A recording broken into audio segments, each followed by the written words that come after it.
Hello बच्चों, कैसे हो आप। मेरा नाम है गौस सर। तो आपका सबका स्वागत है हमारे इस चैनल पर chemistry bye Ghaus sir.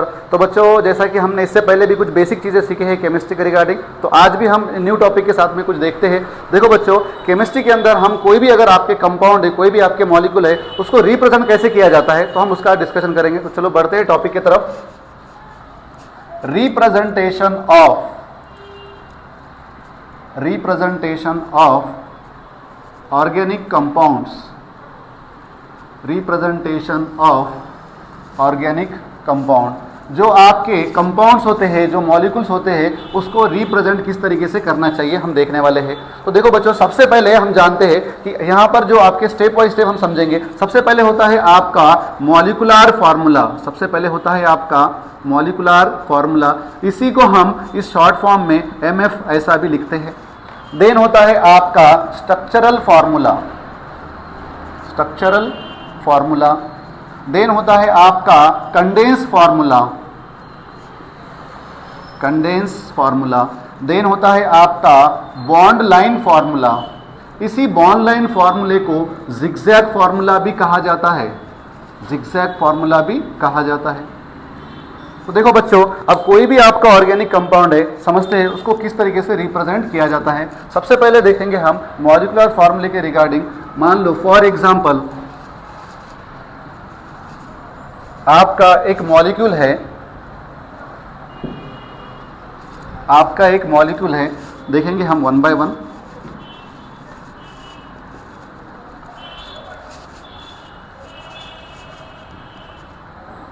C3H8।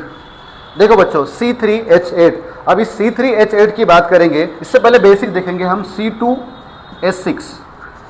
आपको मालूम है कि 2 कार्बन वाला आपका जो कंपाउंड होता है वो इथ होता है।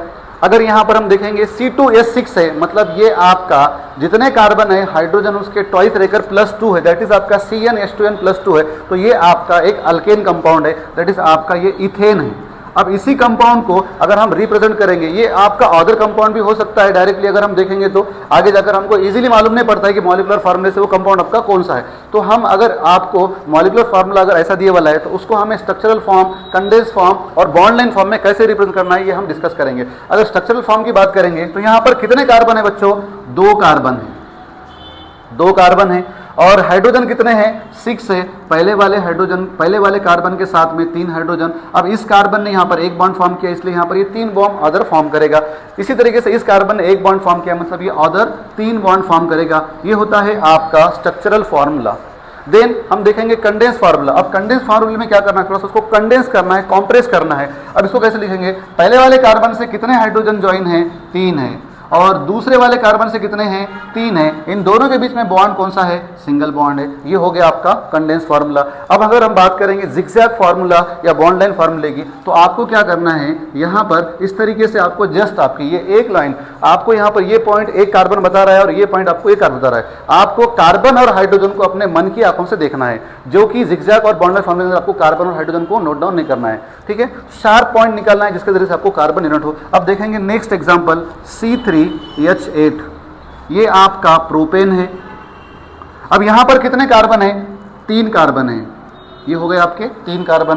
पहले वाले का एक्चुअली यहां पर हाइड्रोजन कितने हैं? 8 है। पहले वाले कार्बन ने 1 बॉन्ड फॉर्म किया, यहां पर 3 हाइड्रोजन आएंगे। सेकंड कार्बन ने 2 बॉन्ड फॉर्म किया, यहां पर 2 हाइड्रोजन आएंगे। थर्ड वाले ये जो कार्बन इसने 1 बॉन्ड फॉर्म किया, यहां पर फर्दर आपके 3 हाइड्रोजन आएंगे। तो क्या ये C3H8 हो गया? 1 2 3 C3 और हाइड्रोजन 3 + 2 5 + 3 8 हो गया। अब इसको हम कंडेंस फॉर्म में कैसा लिखेंगे? पहले वाले कार्बन ने आपके 3 हाइड्रोजन, दूसरे वाले कार्बन ने आपके 2 हाइड्रोजन। इन दोनों के बीच में कैसा bond? Single bond. Further last में आपका सिंगल बॉन्ड और ये आपके 3 हाइड्रोजन। तो इसको हमने कंडेंस फॉर्म से लेगा। अब हम इसका जिगजैग या बॉन्ड लाइन लेंगे। ये फर्स्ट कार्बन, ये सेकंड, ये थर्ड। तो ये हो गया आपका बॉन्ड लाइन या जिगजैग फार्मूला। जस्ट आपको एक शार्प पॉइंट के मुताबिक इसको डिनोट करना है।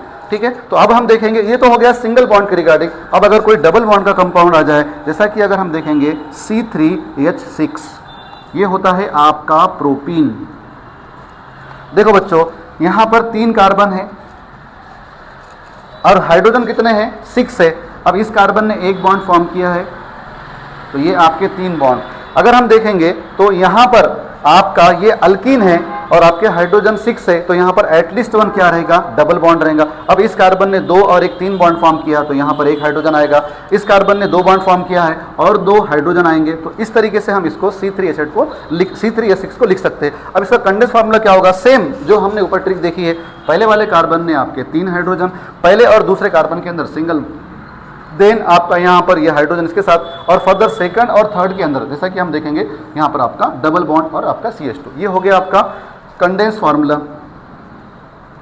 फिर आपको इसको जिगजैग या बॉन्ड लाइन में कैसे लिखना है, सबसे पहले तो ये 1 2 3, अब यहाँ पर देखेंगे राइट साइड में यहाँ पर क्या था, डबल बॉन्ड। इस तरीके से आपको डबल बॉन्ड या ट्रिपल बॉन्ड को शो करना है। अगर इन केस ऑफ किसी कंपाउंड के अंदर आपका हेट्रो आइटम आ जाए, अगर हेट्रो आइटम आ जाए, कंसिडर करो आपका यहाँ पर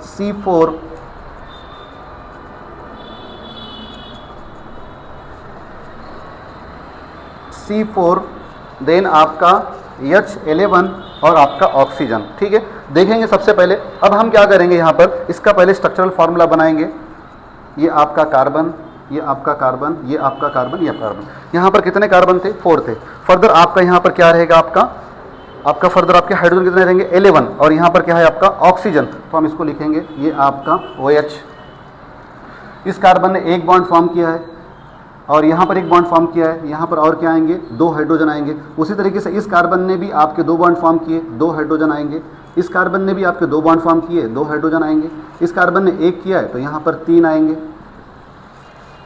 देखो 1 2 3 4 कितने कार्बन है, 4 कार्बन। हाइड्रोजन कितने हैं, 3 और 2 5, 5 और 2 7, 7 और ये आपके 2 कितने हो गए, 7 और 2 कितने हो गए आपके 9, और ये आपका 10, एक्चुअली यहाँ पर 10 आएंगे। 1 2 3 4, देन आपका 3 + 2 5, 5 + 2 7, 7 + 2 9, 9 और एक 10 आएंगे, ठीक है। अब इसी को हमको कंडेंस फॉर्म में कैसे लिखना है, पहले वाले कार्बन ने कितने बॉन्ड फॉर्म किए हाइड्रोजन साथ, 3, CH3, देन आपका CH2, देन आपका CH2, देन आपका CH2, देन यहाँ पर आपका OH। अब इसे हमें बॉन्ड लाइन फॉर्म में कैसे लिखना है, देखो बच्चों, ये फर्स्ट, ये सेकंड, ये थर्ड, ये फोर्थ। अब देखो यहाँ पर हमने 1 2 3 4 4 कार्बन के बाद, देखो 4 कार्बन के बाद यहाँ पर आपका क्या है, ऑक्सीजन है। जब भी आपके अदर देन कार्बन आ जाए, अदर देन कार्बन और हाइड्रोजन आ जाए तो उसे वहाँ पर आपको डिनोट करना है। तो हम इसे कैसे लिखेंगे, देखो इस तरीके से लिखेंगे। अब आपको कंफ्यूज नहीं होना है, 1 2 3 4 बॉन्ड हो गए, इस कार्बन के साथ आपका ये हेट्रो आइटम है, अदर देन कार्बन ऑक्सीजन, इसको डिनोट करना है और उससे जो भी आपका आगे ग्रुप अटैच रहेगा उसको बताना है। तो ये था आपका मॉलिक्यूलर रिप्रेजेंटेशन या ऑर्गेनिक कंपाउंड का रिप्रेजेंटेशन। इस तरीके से हम, अगर आपका साइक्लिक कंपाउंड है उसको भी ऐसे रिप्रेजेंट करना है। जहां पर आपका डबल बॉन्ड आ जाए डबल बॉन्ड को बताना है, जहां पर आपका ट्रिपल बॉन्ड आ जाए ट्रिपल बॉन्ड को बताना है, जहां पर आपका हेट्रो आइटम आ जाए हेट्रो आइटम को बताना है। तो बच्चों ये आपके कुछ एग्जाम्पल्स थे, आपको मैं इस पर कुछ एग्जाम्पल देता हूँ, कमेंट करें और मुझे आंसर बताएं। तो हम देखते हैं, कुछ 1 2 आपको होमवर्क देते हैं।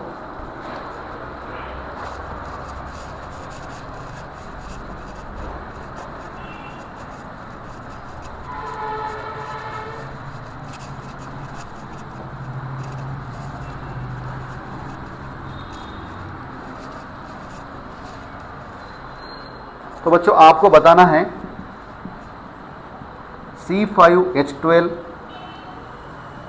देन C5H10, इन दोनों का आंसर करें, कमेंट करें और कमेंट कर कर बताएं। इसका बॉन्ड लाइन, कंडेंस फार्मूला आप प्रैक्टिस करें, कोशिश करें, और ऐसे और मोर डिटेल के लिए और हमारे इस इंफॉर्मेशन के लिए और आपको केमिस्ट्री में और अच्छे से बेसिक लोग क्लियर करने के लिए हमारे साथ जुड़े रहे। Thank you.